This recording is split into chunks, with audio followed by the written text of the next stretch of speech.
सर्वोच्च न्यायालयाचे सरन्यायाधीश चंद्रचूड यांचं मनपूर्वक अभिनंदन करू इच्छितो दोन गोष्टींसाठी. हे क्वालिफाईड आहे. मी अभिनंदन करतो म्हणजे सर्वच बाबीसाठी अभिनंदन करतो किंवा सर्वच निर्णयांसाठी त्यांचं अभिनंदन करतो असं नाही. काही विशिष्ट बाबीसाठी एक क्वालिफाईड स्टेटमेंट आहे. इथेच मी काही दिवसापूर्वी अमेरिकेमध्ये जे विद्यापीठ आहे ब्रँडिस विद्यापीठ, त्या ठिकाणी डॉक्टर बाबासाहेब आंबेडकरांचा जो अर्धपुतळा बसवण्यात आलेला होता त्या अर्धपुतळ्याचं लोकार्पण समारोहाची मुख्य अतिथी म्हणून या सरन्यायाधीशांना बोलवण्यात आलेलं होतं आणि त्यावेळी त्यांनी जे काही भाषण केलं ते अत्यंत अप्रतिम असं भाषण होतं. डॉक्टर बाबासाहेब आंबेडकरांनी आम्हाला प्रतिनिधित्व दिलेलं आहे आरक्षणाच्या माध्यमातून. आज आरक्षणासाठी जे काही सुरू आहे संपूर्ण भारतामध्ये, सांगेन मी आरक्षणावर, भारतामध्ये महाराष्ट्रामध्ये जे काही सुरू आहे हे प्रतिनिधित्वासाठी आहे की नोकऱ्यांसाठी आहे हा प्रश्न त्यांना विचारावा, भुजबळांना विचारावा, जरांगेंना विचारावा की तुम्ही आरक्षणाचं आंदोलन कशा करता. कारण आरक्षणाची मूळ भूमिका या भारतामध्ये आरक्षणाची मागणी करणारे डॉक्टर बाबासाहेब आंबेडकर, अनुसूचित जाती, अनुसूचित जनजाती, ओबीसी आणि इव्हन महिला यांच्याकरता आरक्षणाची मागणी करणारे डॉक्टर बाबासाहेब आंबेडकर यांची भूमिका होती की ज्या लोकांना शासन, प्रशासन आणि विधायिका यामध्ये प्रतिनिधित्व परंपरेने नाकारण्यात आलेलं आहे, कारण त्यांच्या प्रती इतिहास काळात भेदभाव करण्यात आला आणि आजही त्यांच्या प्रती भेदभाव केला जातो, म्हणून ज्यांना अशा वर्गांना प्रतिनिधित्व नाकारण्यात आलेलं आहे. कशात? शासनात, प्रशासनात, विधायिकात आणि शिक्षण संस्थातही प्रवेशच नव्हता. शिक्षण संस्थातही जेव्हा बाबासाहेब आंबेडकरांनी जेव्हा शिक्षणात आरक्षणाची मागणी केली तेव्हा शिक्षण संस्थात आपल्याला मुक्त प्रवेश नव्हता. काही शाळा ब्रिटिशांनी सुरू केलेल्या होत्या, ज्योतिबा फुलेंनी सुरू केलेली होती. महारांनी 1855 साली स्वतःच्या पैशाने अहमदनगर जिल्ह्यातील एका खेड्यामध्ये महारांनी शाळा उघडलेली होती. त्यांनी त्याचा उल्लेख आहे, ब्रिटिशांच्या डॉक्युमेंट्समध्ये उल्लेख आहे. ब्रिटिशांची एक योजना होती, त्या योजनेमध्ये जर कोणालाही शाळा हवी असेल तर त्यांनी शाळेची इमारत बांधावी, 30 विद्यार्थी त्या शाळेत येतील याची व्यवस्था करावी आणि शिक्षकाचा अर्धा पगार द्यावा, त्यांना आम्ही शाळा मंजूर करू. अहमदनगर जिल्ह्यातील 1855 अहमदनगर जिल्ह्यातील महारांनी शाळेची इमारत बांधली, 30 विद्यार्थी गोळा केले, शिक्षकाचा अर्धा पगार देणं कबूल केलं आणि ब्रिटिशांच्या अधिकाऱ्यापुढे प्रश्न उपस्थित झाला की ते शिकवल कोण? ब्राह्मण शिकवायला जाण्याला तयार नाही, क्वालिफाईड शिक्षक मिळणार नाही आणि शाळा तर द्यायची आहे. आणि नियम आपणच केलेला आहे आणि नियमाचं पालन केलेलं आहे. तो प्रश्न सुटला. 1855 साली महारांनी आपल्याकरता शाळा स्थापन केली. तेव्हापासून आपल्या शिक्षणाचा अधिकार आहे, शिक्षणाच्या हक्काचा संघर्ष आहे. आरक्षण म्हणून मी तुम्हाला वारंवार सांगतो, सर्वांनाच सांगतो, तुम्हाला नाही, तुमच्या माध्यमातून घरी जावं आणि अनुच्छेद 16(4) वाचावा. त्यामध्ये प्रतिनिधित्व शब्द लिहिलेला आहे. त्यामध्ये स्पष्टपणे लिहिलेलं आहे की ज्यांना शासन प्रशासनामध्ये, शासनाच्या नोकऱ्यांमध्ये ज्यांना पर्याप्त प्रतिनिधित्व प्राप्त नाही असं राज्याला वाटतं त्यांना आरक्षण. काय लिहिलेलं आहे? पर्याप्त प्रतिनिधित्व राज्याला वाटतं. आज विचारू आपण भुजबळांना, आज विचारू आपण जरांगेंना, आज विचारू आपण एकनाथ शिंदेंना, आज विचारू फडणवीसांना, आज विचारू जे तोंडात दही घेऊन बसलेले आहेत त्या अजित पवारांना. आरक्षणाच्या प्रश्नावर पवार कुठे बोलत नाही आहेत. अजित पवार कुठे बोलत, यांना विचारू की आरक्षण कशासाठी? प्रश्न विचारला गेला पाहिजे. कारण जर हा प्रश्न विचारला गेला नाही तर या भारतामध्ये आरक्षणाच्या प्रश्नावर आज ओबीसी विरुद्ध मराठा, संघर्षाची स्थिती उत्पन्न झालेली आहे. आणि जोपर्यंत आरक्षण कशासाठी या प्रश्नाचं उत्तर दिलं जाणार नाही तोपर्यंत हा प्रश्न सुटणार नाही. मी बोलत होतो सरन्यायाधीशांविषयी. बाबासाहेबांनी आम्हाला प्रतिनिधित्व मागितलं. सरन्यायाधीश 2023 साली म्हणतात, बाबासाहेबांचा विचार पुढे नेताना अमेरिकेमध्ये सरन्यायाधीश 2023 साली म्हणतात की केवळ प्रतिनिधित्व पर्याप्त नाही. बाबासाहेबांनी त्यावेळी काय म्हटलं होतं? प्रतिनिधित्व पाहिजे. सरन्यायाधीश म्हणतात केवळ प्रतिनिधित्व पर्याप्त नाही, प्रतिनिधित्व असं असावं आणि एवढं असावं की जेणेकरून ज्यांना आम्ही प्रतिनिधित्व देतो त्यांना त्यांच्या संबंधीचे निर्णय प्रभावित करण्याची क्षमता त्यांच्यात निर्माण होईल, एवढं प्रतिनिधित्व असावं. हे फार क्वालिफाईड स्टेटमेंट करतोय. काय स्टेटमेंट करतोय मी? प्रतिनिधित्व पर्याप्त नाही. बाबासाहेबांनी प्रतिनिधित्व मागितलं होतं आणि तेही पर्याप्तच मागितलं होतं, परंतु प्रतिनिधित्व पर्याप्त नाही, बियॉन्ड रिप्रेझेंटेशन.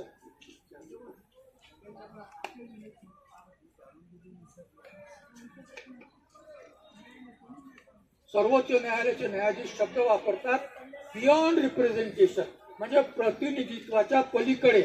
देणार काय? देणार काय? प्रतिनिधित्व पण कसं पाहिजे? मग हा क्वालिफाईड शब्द करावा लागेल.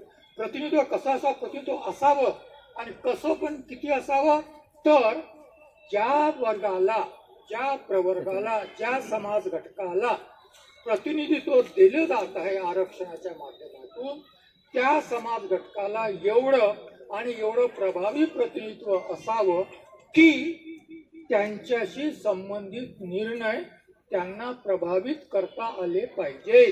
त्यांचा आवाज ऐकला गेला पाहिजे, व्हॉइस, त्यांचा आवाज ऐकला गेला पाहिजे, एवढं प्रतिनिधित्व असावं. आणि मग इथे प्रश्न येतो की डॉक्टर आंबेडकर हे आग्रही होते सेपरेट इलेक्टोरेटसाठी.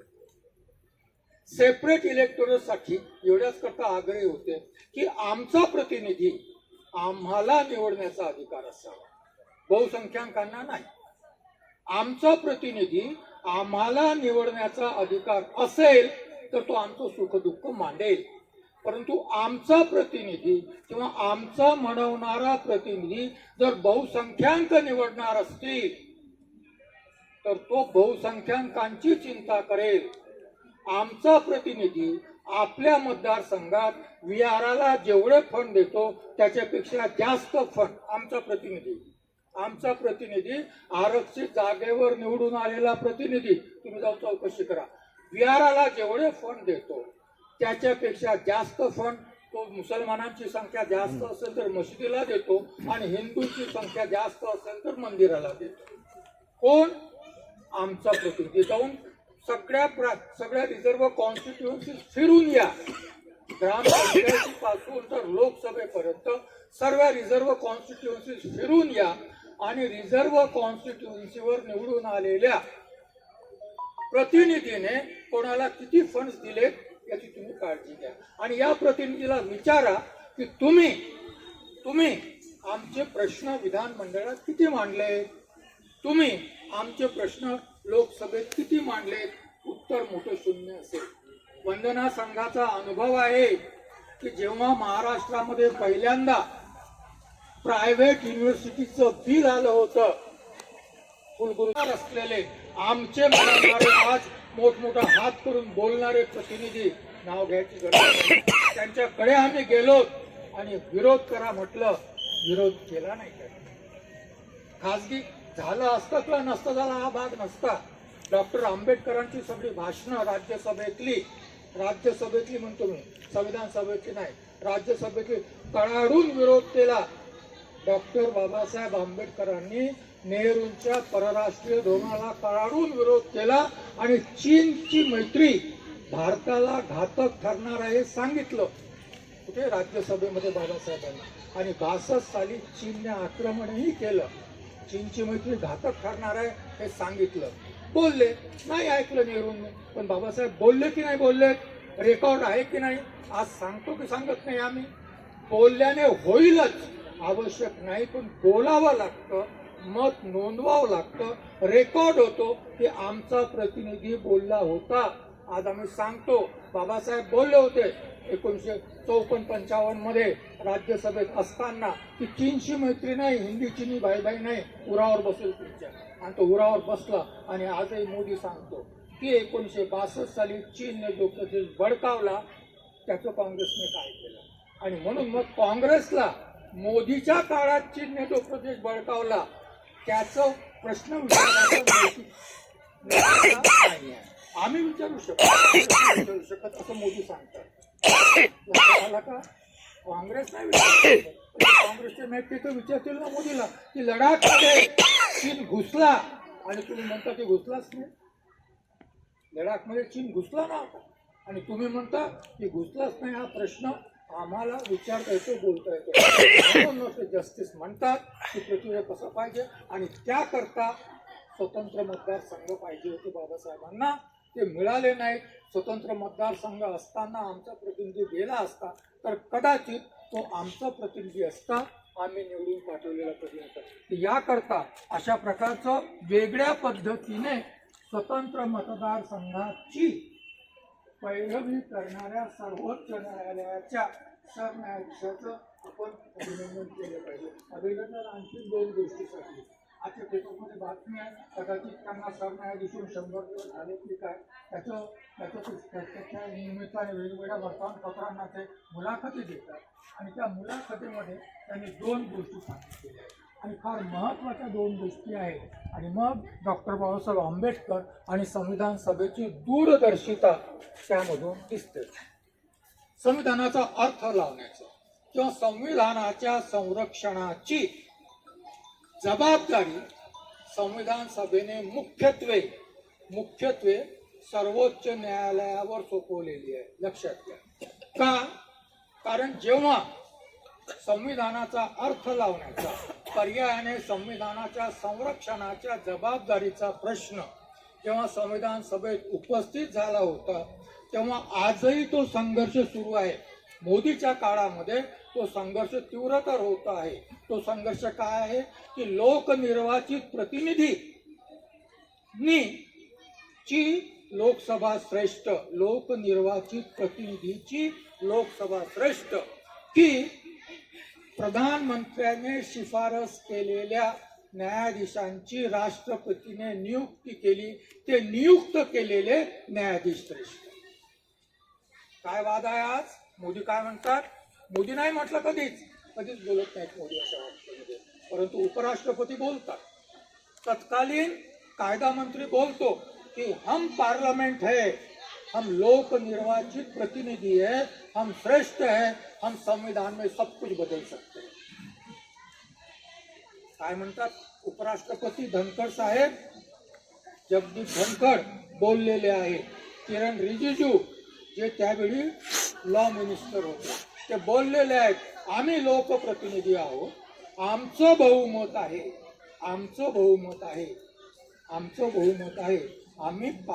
आम्ही संविधान पूर्णपणे बदलू शकतो. सर्वोच्च न्यायालयामध्ये कधी कधी काय असतं की डॉक्टर बाबासाहेब आंबेडकर समजून घेणं फार कठीण आहे. साधारणपणे त्याचं बहुमत त्याचं सरकार. लोकशाही म्हणजे काय? ज्याचं बहुमत त्याचं सरकार, साधारणपणे बरोबर आहे हा नियम साधारणपणे. परंतु 51% तुम्हाला बहुमत आहे, मग 49% तुमच्या विरोधात आहेत, मग तुम्ही 49% काय करणार? लोकशाही आहे, तुम्हाला बहुमत आहे, मग तुम्ही 49% फाशी देण्याचा निर्णय घेणार का? 49% हाकलून देण्याचा निर्णय घेणार का? 49% दुय्यम दर्जाचे नागरिक करण्याचा निर्णय घेणार का? आणि म्हणून मग लोकशाहीची व्याख्या करताना डॉक्टर आंबेडकर म्हणतात की बहुमताचं सरकार असेल परंतु बहुसंख्याकांचं सरकार नसावं. काय म्हणतात डॉक्टर? लक्षात. आता हा फरक कसा समजून सांगू तुम्हाला? बहुमताचं सरकार असावं परंतु बहुसंख्याकांचं सरकार नसावं. बहुमताचं सरकार असेल तर ते लोकशाही प्रक्रियेमध्ये अल्पमताचीही काळजी घेईल. बहुमताचं सरकार असेल तर ती पॉलिटिकल फिलॉसॉफी आहे, ती अल्पमताची काढील, कारण उद्या त्यांचं बहुमत येऊ शकते. आज जे अल्पमतात आहेत उद्या त्यांचं बहुमत येऊ शकते, नाही का? यालाच तर बहुमताचं सरकार म्हणतो आपण. आज जे बहुमतात आहेत उद्या त्यांचं, आज कोणाची सत्ता आहे MP मध्ये? BJPची सत्ता आहे. 3 डिसेंबरला बदलू शकते की नाही बहुमत? दुसऱ्याचं काँग्रेसची सत्ता येऊ शकते की नाही? बहुमत बदलू शकतं, परंतु बहुसंख्याकांची सत्ता असेल तर बदलता येत नाही. बहुसंख्याकांची सत्ता म्हणजे हिंदूंची सत्ता. बदलता येते का हिंदूंची सत्ता? एकदा ठरलं की आम्ही हिंदू आहोत, सत्तेत आहोत, बदलू शकता का? त्यांना अल्पसंख्याक करू शकता का? त्यांना अल्पसंख्याक करू शकता का? याला म्हणतात बहुसंख्याकांचं सरकार. डॉक्टर आंबेडकर 1946 साली म्हणतात, 1946 म्हणतात, या देशात हिंदू बहुसंख्याक आहेत. हिंदू आहेत बहुसंख्याकांचा प्रश्नच नाही, परंतु म्हणून बहुसंख्याकांचं सरकार येत असेल तर धर्माच्या नावावर मत मागून ते लोकशाहीला मारत आहे. आजचं सरकार बहुसंख्याकांचं आहे की बहुमताचं आहे? आजचं सरकार बहुसंख्याक, विचारा प्रश्न स्वतःला, आजचं सरकार बहुसंख्याकांचं आहे की बहुमताचं आहे? बहुसंख्याकांचं आहे म्हणून म्हणतात तर मध्य प्रदेशमध्ये आम्ही निवडून आलो तर सर्वांना राम मंदिराच्या दर्शनाला नेऊ. आता मुसलमानाला काय घेणं द्यायचं राम मंदिराचं? बौद्धांना काय घेणं द्यायचं राम मंदिराचं? ख्रिश्चनांना काय घेणं देणं? कोणाला मत मागतात? शहा ही घोषणा करून मत कोणाला मागतात? आणि तरीही निर्वाचन आयोग काहीही बोलत नाही. याच महाराष्ट्रामध्ये हिंदुत्वाच्या नावावर मत मागणाऱ्या बाळासाहेब ठाकरेंचा मताचा अधिकार हिसकावून घेतला होता इलेक्शन कमिशन. तेच उदाहरण आज उद्धव ठाकरे देत आहेत. माझ्या बापाचा मताचा अधिकार काढून टाकणारा निर्वाचन आयोग आणि अमित शहा सगळ्यांना राम मंदिराच्या दर्शनाला नेणाऱ्या त्याचं भाषण कोण काढेल त्याचा मताचा अधिकार? कुठे आहे निर्वाचन आयोगाचं स्वातंत्र्य? बाळासाहेब ठाकरे जशा माणसाचा मताचा अधिकार काढून घेणारा निर्वाचन आयोग, साधं पत्रही पाठवायची हिंमत या निर्वाचन आयोगामध्ये नाही आहे. अमित शहाला हा आपला लोकशाहीचा प्रवास आहे.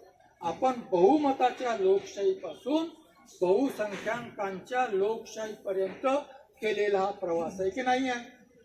तर बहुसंख्याकांची लोकशाही नसती दिल्लीत, बहुसंख्याकांची लोकशाही नसती दिल्लीत, बहुसंख्याकांचं राज्य नसतं तर अमित शहा असं बोलू शकले असते का? राम मंदिर का दर्शन करवाने ले जाएंगे, अयोध्या का दर्शन सबको करवाने ले जाएंगे. आणि म्हणून मग सर्वोच्च न्यायालय, कारण डॉक्टर आंबेडकर जाणत होते की पॉलिटिकल पार्टीज सत्तेसाठी काहीही करू शकतात. पॉलिटिकल पार्टीज सत्तेसाठी काहीही करू शकतात. काँग्रेसने सत्तेसाठी 1975 साली आणीबाणी लावली. काँग्रेसही तेवढीच पापी आहे. 1975 साली आणीबाणी लावली आणि म्हणून मोदी म्हणतात इंदिरा गांधी ने आणीबाणी लावली होती, कांग्रेस ने माफी मांगावी. मैंने तो अभी आणीबाणी घोषित की नहीं, अब है तो मैं क्या करूं? बिना घोषणा के यदि आपातकाल है तो मैं उसको क्या कर सकता हूं? बिना घोषणा के आपातकाल है तो मैं उसको क्या करता हूं? मैंने तो घोषित नहीं किया ना आपातकाल. तर अशा प्रकारची स्थिती आहे. आणि म्हणून मग सर्वोच्च न्यायालय, आणि म्हणून मग न्यायाधीश म्हणतात दोन गोष्टी. न्यायाधीश सांगतात आवर्जून, एक, आमची बांधिलकी, न्यायाधीश म्हणतात सर्वोच्च न्यायालयाच्या, आमची बांधिलकी संविधानाशी आहे, आम्ही संविधानाशी बांधील आहोत आणि म्हणून मग आम्ही संविधानिक नैतिकतेचं पालन करणार, सार्वजनिक नैतिकता काहीही असली तरी. भेद करतात. जसं मागच्या वेळी तुम्हाला मी उदाहरण दिलेलं होतं, पुन्हा ते उदाहरण रिपीट करतो. आज काळ खूप बदललेला आहे. आम्ही किती बदललो माहित नाही, इथे बसलेले पिकल्या केसाचे किती बदलले माहित नाही. मोठं कठीण आहे ना. आता ही मुलगी कदाचित म्हणेल उद्या की पिकले पण शिकले नाही आजोबा, तुम्हाला तुमचं काय करू? पिकले पण शिकले नाही आजोबा तुमचं, मी काय माझं नातू म्हणतो कधी कधी, तुमचं इतना भी नाही आता. तुमको इतना भी नाही आता असं म्हणतो कधी कधी. आता काय करू त्याला माझ्या इंग्रजीचे उच्चार त्याला चुकीचे वाटतात. आता काय करू मी? माझे इंग्रजीचे उच्चार त्याला चुकीचे वाटतात. बाबा आपको इतना भी बोलना नहीं आता. नहीं आता भैया क्या करूँ, कॉन्वेंट में नहीं गया मैं ना. हाँ, मैं तो मराठी माध्यम से पढ़ा हुआ हूँ. एनिवे, तर आज लग्नाशिवाय मुलं मुली एकत्र राहतात. त्याला आपण को लिव्हिंग म्हणू, सहजीवन म्हणू, काही म्हणू. समाजाला मान्य आहे. जर मतदान घेतलं उद्या दिल्लीवाल्याने, ते समाजाला किती लोकांना मान्य आहे? तर मान्य होईल? कधीही मान्य होणार नाही. याला म्हणतात सामाजिक नैतिकता. समाजाच्या नैतिकतेच्या दृष्टीने हे सध्या तरी जेव्हा बदलेल का तेव्हा ठीक अनैतिक आहे. परंतु याला न्यायालयाने मान्यता दिलेली आहे. याला ते राहतात, 18 वर्षाच्या वर आहेत, स्वतःचा निर्णय घेण्याची त्यांची क्षमता आहे, ते निर्णय घेऊ शकतात. संविधान याच्यात बाधक नाही. न्यायालयाने म्हटलं त्यांची इच्छा आहे ते राहतात. याला कोणीही आडकाठी करू नये. गरज असेल तर अशा कपलला, एकत्र राहणाऱ्या कपलला आवश्यकता असेल तर पोलीस प्रोटेक्शन द्यावं लागेल असं न्यायालय म्हणतं. मग आता न्यायालयाची नैतिकता वेगळी. ही न्यायालयाची आहे का ही संविधानाची नैतिकता आहे? न्यायालय असं का म्हणतं?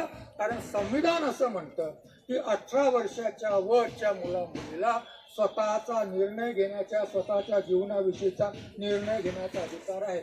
आणि मग मी सर्वोच्च न्यायालयाच्या सरन्यायाधीशाचं अभिनंदन करतो की त्यांनी संविधानिक नैतिकतेविषयी आपली बांधिलकी पुन्हा घोषित केली. आणि मी आवाहन करतो मोदीजींनीही संविधानिक नैतिकतेविषयीची आपली बांधिलकी अशीच घोषित करावी, अशीच घोषित करावी. कारण आज मोदीच्या राजवटीमध्ये जेवढे संवैधानिक अनैतिकतेची उदाहरणं आपल्या समोर असतील तेवढे कधीही नव्हते, तेवढे कधी. धर्मनिरपेक्षता संविधानाचं तत्व आहे. आणि मोदीजी राम मंदिराची कोनशिला ठेवतात, शिलान्यास करतात. ही संवैधानिक अनैतिकता आहे, ही संवैधानिक अनैतिकता आहे. पार्लमेंटमध्ये मोदीजी येत नाहीत, ही संवैधानिक अनैतिकता आहे. पत्रकार परिषदा घेत नाहीत, ही संवैधानिक अनैतिकता आहे. अनेक उदाहरणं देता येतील. आणि दुसरं महत्त्वाचं जे त्यांनी सांगितलं सरन्यायाधीशांनी, दुसरा एक महत्त्वाचा मुद्दा त्यांनी आवर्जून मांडलेला आहे की लोकांचं दडपण जरी असलं तरी आम्ही आमचे निर्णय संविधानाच्या त्याच्यामध्ये, आणि संविधानाचं रक्षण करणं हे आमचं प्रथम कर्तव्य असेल. आणि म्हणून मग 1973 साली सर्वोच्च न्यायालयाने एक निर्णय दिला. 13 न्यायाधीशाचं खंडपीठ बसलेलं होतं, लक्षात ठेवा. आणि त्यावेळी सर्वोच्च न्यायालयात 13च न्यायाधीश होते. आता 34 झाले, 34 मॅक्झिमम संख्या आहे. 13च न्यायाधीश होते, 13ही बसले एकत्र. आणि म्हणून त्याला पूर्णपीठ म्हणतात. तेवढं अजून झालं नाही दुसरं काही, म्हणून त्याला पूर्णपीठ म्हणतात.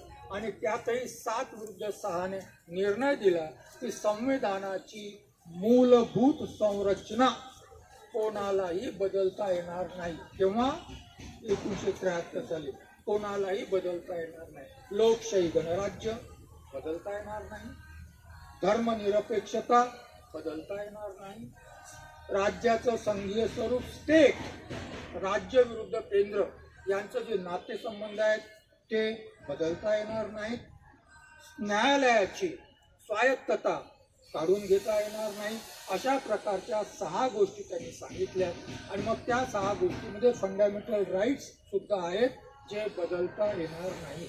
आणि मग या गोष्टी बदलता येणार नाहीत याच्या रक्षणाची जबाबदारी सर्वोच्च न्यायालयाची आहे असं सर्वोच्च न्यायालय म्हणते. आणि मग या परिप्रेक्ष्यामध्ये जर आपण आरक्षणाचा विचार केला, मराठ्यांना आरक्षण कसं मिळेल, कसं देणार आहे माहीत नाही. भुजबळ आणि जरांगे यांचं जे काही सुरू आहे मोठं मजेदार आहे. तुम्ही पेपरमध्ये वाचा. मी तुम्हाला सांगणार होतो आज ते, परंतु आता सांगणार नाही. दोघं एक दुसऱ्यावर तुटून पडतात. सरकार बाजूला पाहत आहे. बरोबर, सरकारच्या विरोधात सरकारचा मंत्री सरकारच्या विरोधात बोलतो, जरांगेच्या विरोधात बोलतो. महत्त्वाचं विधान आज आलेलं आहे. महाराष्ट्रामध्ये महाराष्ट्र राज्य मागासवर्गीय आयोग आहे. त्याचे प्रमुख निरगुडे नावाचे न्यायाधीश आहेत. त्यांची शनिवारी म्हणजे काल पुण्याला बैठक झाली. आता प्रश्न सरकारला एक विचारायला पाहिजे सगळ्यांनी. तो प्रश्न असा की जर राज्य मागासवर्गीय आयोग अस्तित्वात असताना पुन्हा न्यायमूर्ती शिंदे यांच्या अध्यक्षतेखाली मराठा कुणबी मराठा याचा शोध घेऊन त्यांना प्रमाणपत्र देण्यासाठी नवीन समिती कशा नियुक्त केली. जर नवीन समिती नियुक्त केली तर मागासवर्गाचा आयोगाचं काम काय आहे, मागासवर्ग आयोग काय करणार आहे, हा प्रश्न विचारायला पाहिजे. हा प्रश्न कोणी विचारत नाही, विचारायला पाहिजे. आपण विचारूया, जाहीर कानापर्यंत तर गेलं पाहिजे, आपण विचारूया. आणि आयोग काय म्हणतो, आयोग म्हणतो आपल्या बैठकीमध्ये पहिल्यांदा आयोग म्हणतो कोणी उपोषणाला बसलं असेल, कोणी दडपण आणलं असेल, त्याच्या आधारावर आम्ही आमचे निर्णय घेणार नाही. जेवढा वेळ लागणार आहे तेवढा वेळ लागेलच. या प्रश्नाचं अध्ययन करण्यासाठी आम्ही कोणाच्याही दडपणाखाली निर्णय घेणार नाही, हे त्यांनी स्पष्टपणे नमूद केलेलं आहे. कोणाच्याही दडपणाखाली, कोणी उपोषणाला बसलं म्हणून किंवा राज्याने सांगितलं म्हणून किंवा मुख्यमंत्र्याला घाई आहे म्हणून आम्ही निर्णय घेणार नाही. दुसरं असं म्हणतात, मोठे मतदार ते स्टेटमेंट वाचलं, थोडंसंच वाचलं मी, ते चालता कारण आजच्या पेपरला आलेलं आहे, ते वाचलं तर 2-3 गोष्टी. ते म्हणतात की 70 वर्षात, आता स्वातंत्र्य मिळून 70 वर्ष झाले, 70 वर्षात सगळेच पुढे गेले, सगळे समाज पुढे गेलेत. मराठा कसा मागे गेला? सगळेच पुढे गेले तर मराठा समाज कसा मागे आला, याचं उत्तर शोधावं लागेल नंतर. आता सापडेल का उत्तर? आयोग काय म्हणतो, सगळेच पुढे गेले आणि मराठा मागे आला, याचं उत्तर शोधावं लागेल. सापडेल का?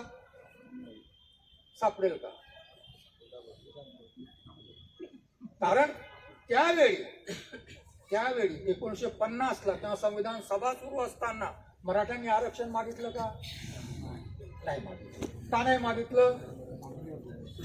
सदन होते, श्रीमंत. महार मागा आहोत का? आरक्षण मागायला आम्ही काय महार मागा आहोत का? हे त्यांचं मागणं. मग आता तिथे प्रगतच होते की नाही ते? मग आता मागे कसे आले असं कोण, मी नाही म्हणत, असं कोण म्हणतं? आयोग म्हणतो की शोधावं लागेल ना. प्रगत झाले, सगळे प्रगत झाले. महाराष्ट्र म्हणतो की आम्हाला $1 ट्रिलियन अर्थव्यवस्था करावयाची आहे. भारत म्हणतो $5 ट्रिलियन अर्थव्यवस्था करायची आहे आणि तरीही 80 कोटी लोक फुकट अन्नधान्यावर जगतील. भारत कसा देश आहे? भारत जगातील 5वी सर्वात मोठी अर्थव्यवस्था. 2027 पर्यंत किंवा 30 पर्यंत जगातील 3री मोठी अर्थव्यवस्था होणार आहे.